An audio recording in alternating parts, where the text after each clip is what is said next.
वो पूरा आकार उसका मटके में समा गया। तो बोला कि स्थान भी मेरे लिए छोटा पड़ रहा है, इससे बड़ा स्थान को रहने के लिए दीजिए। तो दूसरे दिन सत्यव्रत राजा ने उसको एक तालाब में छोड़ दिया। रात भर में उसका आकार पूरे तालाब में समा गया। बोला कि महाराज, ये स्थान भी मेरे लिए छोटा पड़ रहा है, इससे और बड़ा स्थान मुझे रहने के लिए दीजिए। तो फिर राजा उसको समुद्र में छोड़ने लगे। तो बोला कि यहाँ तो बड़े बड़े मगरमच्छ तिमिंगी रहते हैं, महाराज यहाँ सब मुझे खा जाएंगे। सत्यव्रत राजा बोले कि आप कौन हैं? ऐसा मत्स्य तो आज तक देखने में नहीं आया, और ये सब आप ये फोटो, ये सब क्या फोटो है, क्या ये आपका लीला है, और आप कौन है? ऐसा करने का आपका अभिप्राय क्या है? तो वो कौन थे? मछली के रूप में भगवान थे। तो मत्स्य भगवान बोले कि राजा, आज के 7वें दिन नैमित्तिक प्रलय में पूरी सृष्टि जलमग्न हो जाएगी। ब्रह्मा का दिन पूरा होकर जब नींद आती है, रात्रि के समय जब वो शयन करते हैं, तो पाताल लोक से लेकर स्वर्ग तक 10 लोग ये जल निमग्न हो जाते हैं। उसी को नैमित्तिक प्रलय कहते हैं। तो 7वें दिन पूरी सृष्टि जल निमग्न हो जाएगी। उस समय आपके पास एक नौका आएगी। उस नौका में पृथ्वी पर जो अन्न, धान, औषधि आदि के बीज हैं, उन सब बीजों को लेकर आप नौका में सवार हो जाना। और उस नौका को, उस समय मैं भी आऊंगा, मेरे सिंह से उस नौका को बांध देना। मैं प्रलयकाल तक तुम्हें जल विहार कराता रहूंगा और वेदों का छुपा हुआ ज्ञान भी कराऊंगा। तो 7वें दिन सत्यव्रत राजा ने देखा पूरी सृष्टि जल में डूब गई है, अगाध जल। उस समय एक नौका उनके पास आई। पृथ्वी के धान आदि औषधि के बीजों को लेकर वो नौका में सवार हुए। उस समय मत्स्य भगवान भी प्रकट हुए। उनके सिंह से नौका को बांधी गई और ये जो सत्यव्रत राजा नौका में स्थित हुए। नौका में बैठ गए और ये जल विहार प्रलयकाल तक कराते रहे। मत्स्य भगवान वेदों का छुपा हुआ ज्ञान भी उनको कराता। अब ब्रह्मा की रात्रि में ये सत्यव्रत राजा को लेकर मत्स्य भगवान ने उनकी रक्षा किया। और यही इस समय जो वैवस्वत मनु हुए हैं, पूर्व के सत्यव्रत राजा जिनका मत्स्य के द्वारा रक्षा हुई थी, इस कल्प में वो वैवस्वत मनु बने। वैवस्वत मनु की ही हम सब संतान हैं। वैवस्वत मनु से ही ये सृष्टि का विस्तार है। नवम स्कंद में 2 सर्ग हैं, सूर्य वंश और चंद्रवंश। तो वैवस्वत मनु ही सूर्य वंश कहलाते हैं। वैवस्वत मनु के 10 पुत्र हुए, जिनमें एक पुत्र थे नभग। नभग के नाभाग हुए हैं। नाभाग के पुत्र हुए हैं अम्बरीश। अम्बरीश राजा भगवान कृष्ण के महान भक्त थे।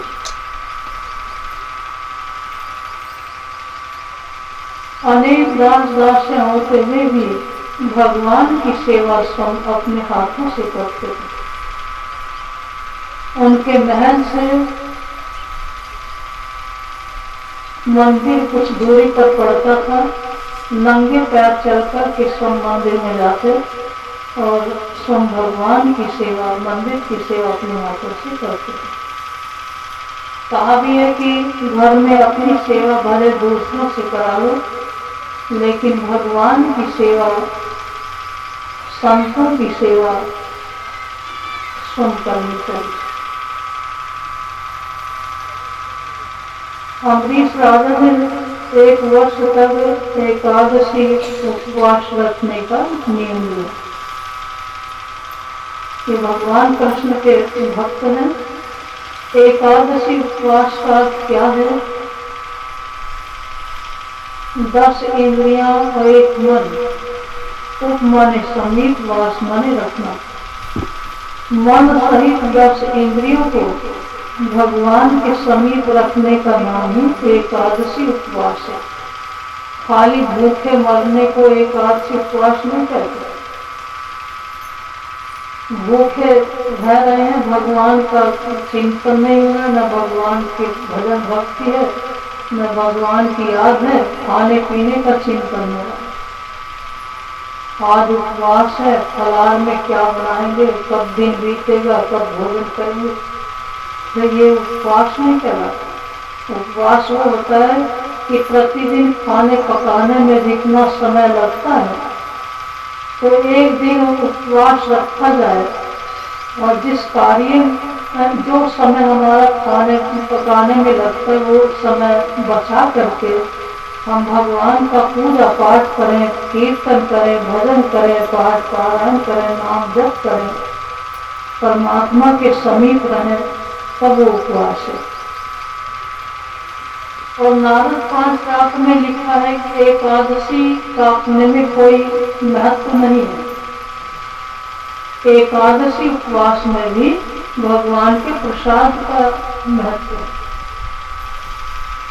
एकादशी स्वयं कहती है, मद प्रथम ये प्रकुर्वन्ति ते अपि कालांतरेषु च हरि प्रसाद मातम्याद हरि व्यासन्ति नान्यथा प्रत्यहं हरिदत्तानं ये भुञ्जन्ति नरोत्तमा तानां लोके पवित्रहं श्यामेकादशति द्विजः। एकादशी कहती है कि मेरा व्रत करने वाले जो भक्त हैं वो कालांतर में फल प्राप्त करते हैं। बहुत काल तक वो एकादशी उपवास करेंगे, तब भगवान के प्रसाद का अधिकार प्राप्त होगा। आगे एकादशी कहती है प्रत्यम हरिदत्तन, जो प्रतिदिन भगवान को भोग लगाकर प्रसाद ग्रहण करते हैं, उसके दर्शन करके तो मैं भी पवित्र हो जाती हूँ। तो एकादशी उपवास में भगवान के प्रसाद की ही महिमा है, और इतनी बड़ी महिमा है, कोटि जतन ब्रह्मा कर खा के सो जूठन नहीं पाए। उसी प्रसाद की प्राप्ति के लिए ये ब्रह्मा करोड़ों उपाय करके थक गए, लेकिन वो प्रसाद वो जूठन उन्हें नहीं मिला। एकादशी भी भगवान के प्रसाद की महिमा बताती।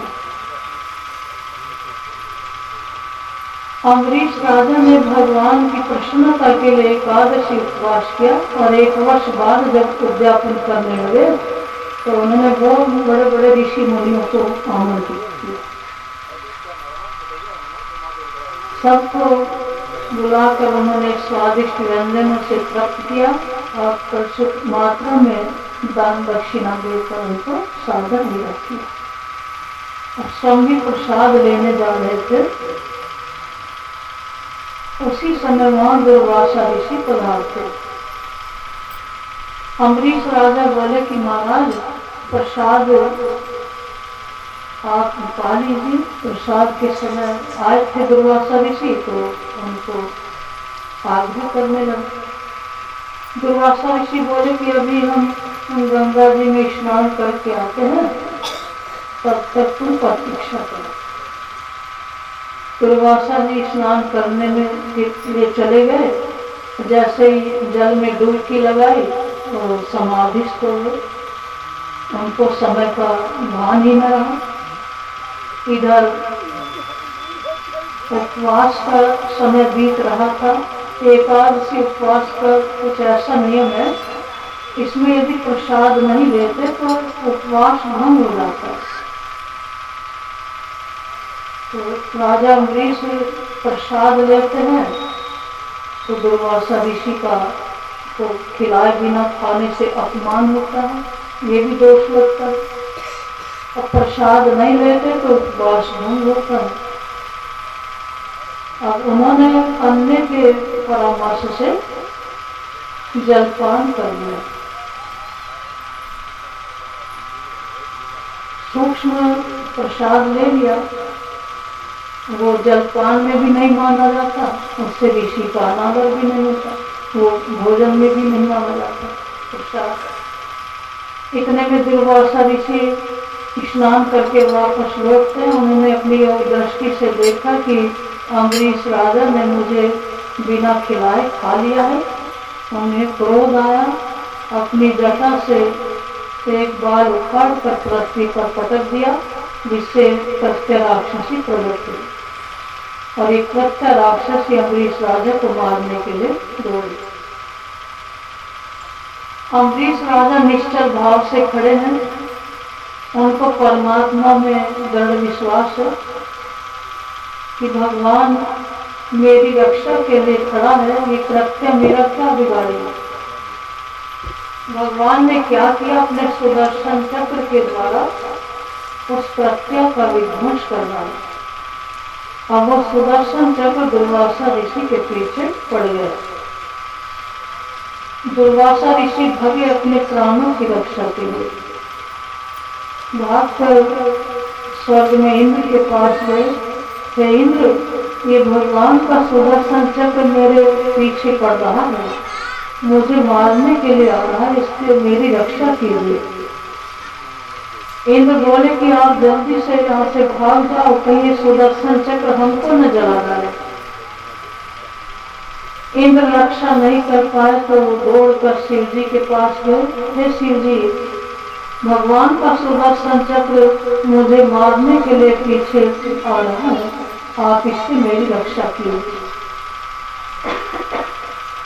शिव जी बोले कि तुम यहाँ से जल्दी भाग जाओ, कहीं हमको न जला दो। शिव जी भी रक्षा नहीं कर पाए। भागकर ब्रह्मा जी के पास गए। हे ब्रह्मा, भगवान के सुदर्शन चक्र से आप मेरी रक्षा कीजिए, ये मेरे पीछे पड़ रहा है। ब्रह्मा बोले कि जल्दी भागो भागो यहाँ से, कि ये हमको न मारना है। ब्रह्मा भी जब रक्षा नहीं कर पाए तो पुनः भगवान के पास गए। भगवान कृष्ण के चरणों में जाकर गिर पड़े। हे प्रभु, आपका सुदर्शन चक्र मेरे पीछे पड़ रहा है, आप इससे मेरी रक्षा कीजिए। तो भगवान ने भी साफ जवाब दे दिया, अहम भक्त पराधीन ये स्वतंत्र की विजहा साधु भीर ग्रस्त देव भक्त भक्त जन प्रिया। हे दुर्वासा जी, मैं अपने भक्तों के पराधीन हूँ, एक क्षण के लिए भी स्वतंत्र नहीं हूँ, क्योंकि साधु स्वभाव के भक्तों ने मुझे अपने हृदय में ग्रस लिया। भक्त भक्त जन प्रिया, मुझे अपनी भक्ति उतनी प्रिय नहीं है जितना कि भक्तों की भक्ति प्रिय है।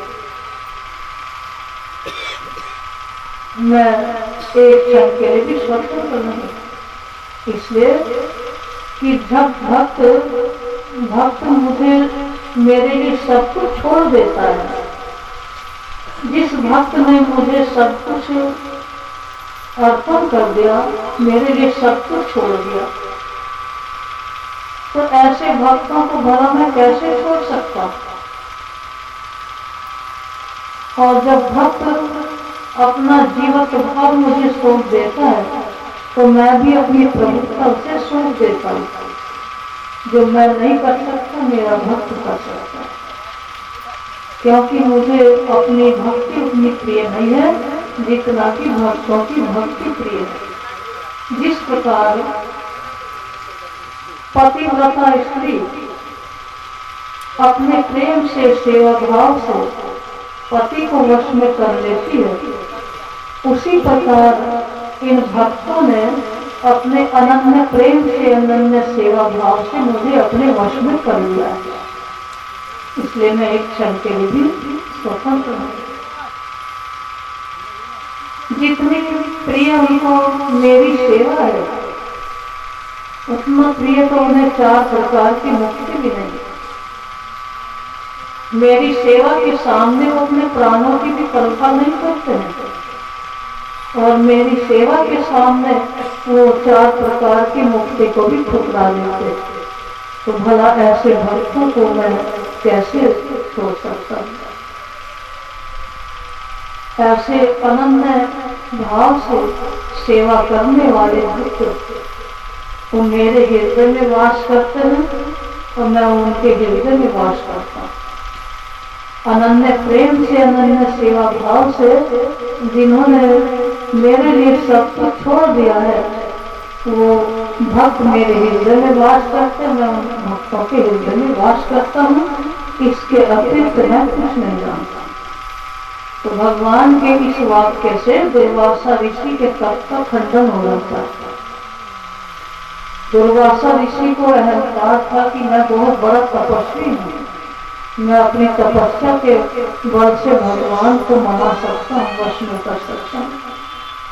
लेकिन आज दुर्वासा ऋषि की दृष्टि में भक्ति का महत्व है।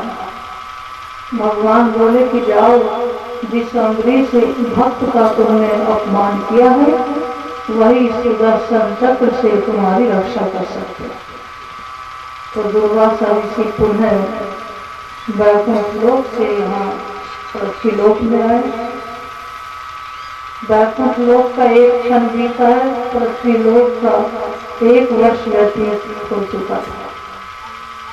और ये अम्बरीश राजा निश्चल भाव से खड़े थे। तब दुर्वासा ऋषि आएंगे, उनको मैं भोजन कराने के बाद प्रसाद दूंगा। दुर्वासा ऋषि तुरंत आकर अम्बरीश राजा के चरणों में गिरे और बोले कि कहो, आज मेरी दृष्टि में भक्ति का महत्व आ गया। परमात्मा को वश में केवल दैन्य भाव से, भक्ति से ही किया जा सकता है, और दूसरा कोई उपाय नहीं। न तपो भीन वेदेश न ज्ञाने नापि कर्मणा, हरि भी साधते भक्त प्रमाणम तत्वभूति का। परमात्मा योग, यज्ञ, तप, ज्ञान, कर्म आदि से मिलेंगे ऐसा नहीं। इसकी प्रमाण गोपियां, गोपियों के हृदय में प्रेम था, सच्चा प्रेम था, विशुद्ध प्रेम था भगवान कृष्ण के प्रति, सेवा भाव था, और किसी प्रकार का राग द्वेष उनके अंदर नहीं था, कोई विकार वासना नहीं थी। तो ऐसी गोपियों ने भगवान कृष्ण को सरलता से प्राप्त कर लिया। दैन्य भाव था, दैन्य भाव, सेवा, प्रेम, श्रद्धा, विश्वास आदि भक्ति के ही अंग हैं। ऐसी भक्ति से भगवान को हम अपना बना सकते हैं।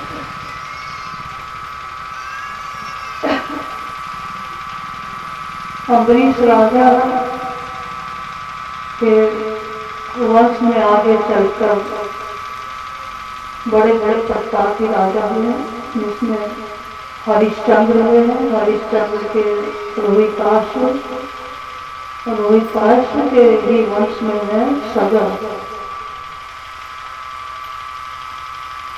ये सूर्यवंशी राजाओं का वर्णन है, और सूर्यवंश से ही चंद्रवंश प्रकट हुआ है। सूर्यवंश में भगवान राम प्रकट हुए हैं, और चंद्रवंश में श्री कृष्ण का प्रागट्य है। सगर की 2 पत्नियां थी। सगर का नाम सगर इसलिए पड़ा, गर्भ माने विष, क्षय माने सहित। वो माता के गर्भ से विष के सहित जन्म लिए थे, इसलिए सगर। सगर की 2 पत्नियां थी, सुमति और केशरी। सुमति के 60,000 पुत्र थे। केसरी के पुत्र वे हैं असमंजस, असमंजस योग भ्रष्ट थे। असमंजस के पुत्र वे हैं दिलीप, दिलीप के पुत्र हुए हैं भगीरथ।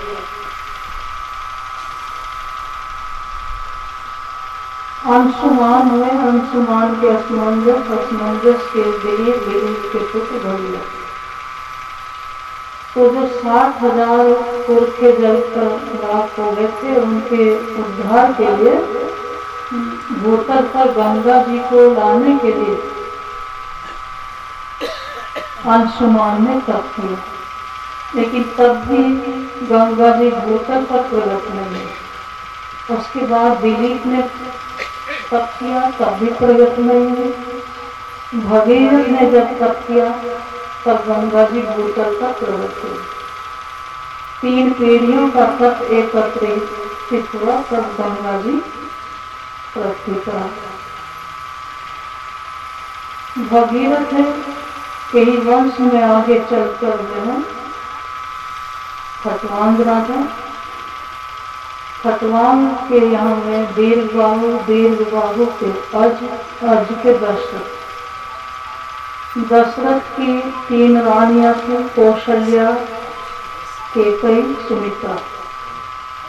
कौशल्या के हुए हैं राम, सुमित्रा के भरत और शत्रुघ्न, कैकेयी के भरत, शत्रुघ्न और सुमित्रा के लक्ष्मण। ये चारों विष्णु भगवान के अंश से प्रकट हुए। और बहुत से कहते हैं कि राम और कृष्ण में कोई अंतर नहीं। राम और कृष्ण में अंतर भी है और नहीं भी है। जाहिरी दृष्टि में भी राम और कृष्ण में बहुत अंतर पाया जाता है। और राम की बहुत से कहते हैं कि राम पहले आए हैं इसलिए राम बड़े हैं, कृष्ण बाद में आए इसलिए वो छोटे हैं। तो राम के पहले आने का तात्पर्य क्या है?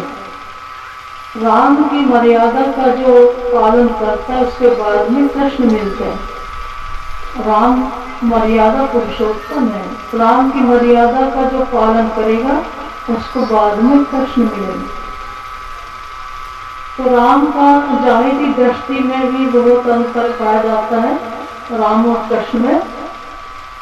श्री राम दिन में प्रकट हुए हैं और श्री कृष्ण रात्रि में प्रकट हुए हैं।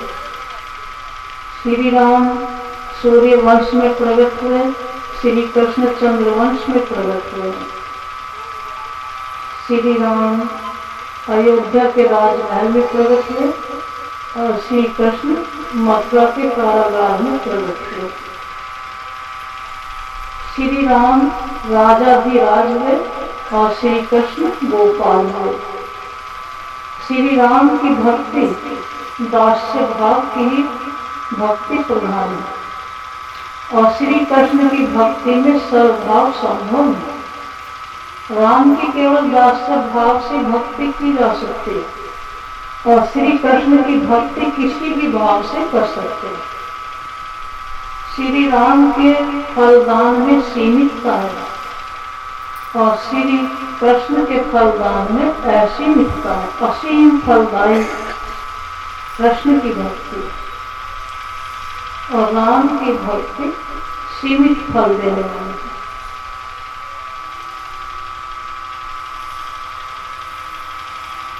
श्री राम मर्यादा पुरुषोत्तम है, श्री कृष्ण पुष्टि पुरुषोत्तम है। श्री राम धर्म प्रधान है, श्री कृष्ण प्रेम प्रधान है।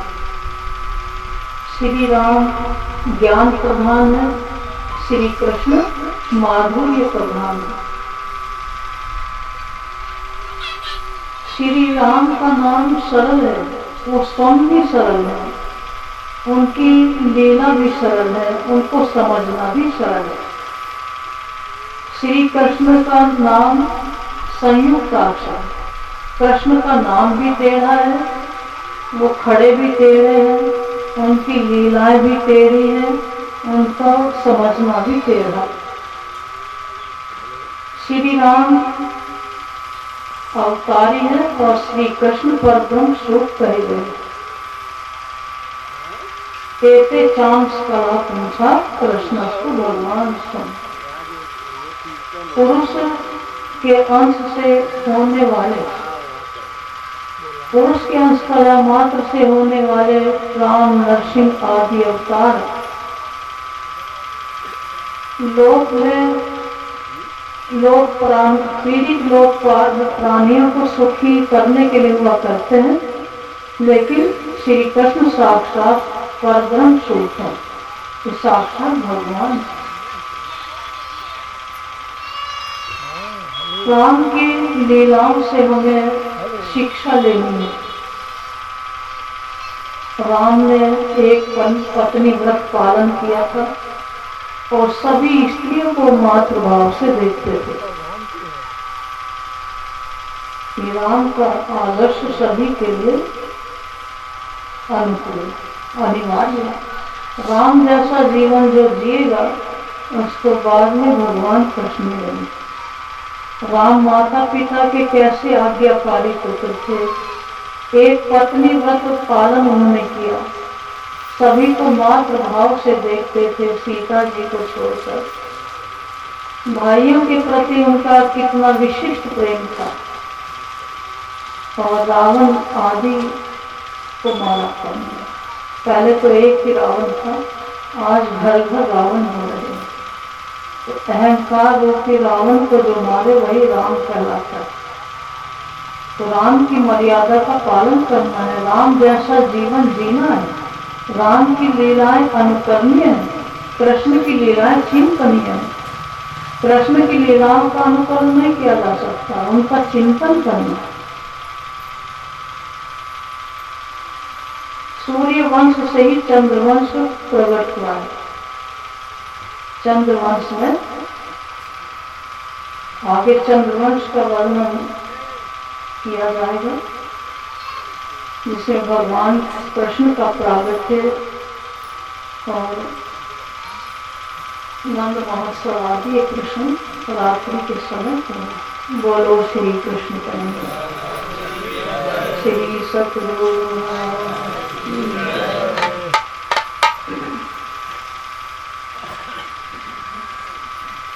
गोविंद जय जय गोपाल जय जय जय जय गोपाल जय जय बाबा श्री गोविंद जय जय राधा राम श्री गोविंद जय जय गोविंद जय जय गोपाल जय गोविंद जय जय गोपाल जय जय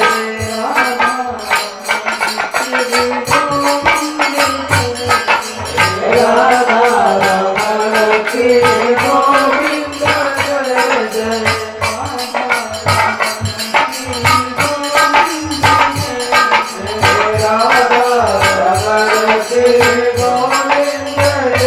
जय बोलो श्री कृष्ण कन्हैया श्री सतगुरु महाराज की जय, श्री प्राणनाथ प्यारे की जय, समस्त सुंदर साथ की जय, आज के आनंद की जय।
छात्र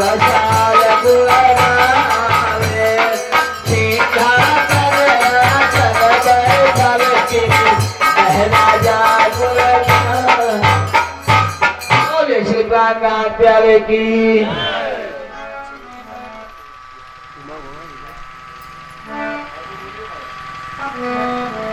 कांचन ठाल चहु मुख गिरना दीपक ज्योति प्रकाशी सरद आरती दिया वरदानी आरत रंग भुलानी केवल स्वरूप से जाय तुम्हारा धाम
धाम प्यारे की जय। बोले श्री सदगुरु महाराज की जय।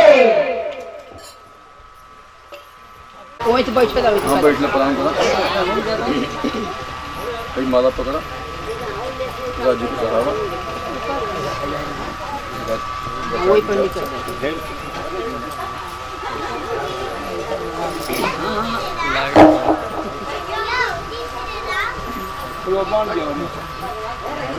ठीक ठीक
चंदन लगा दिए अपने हाथ।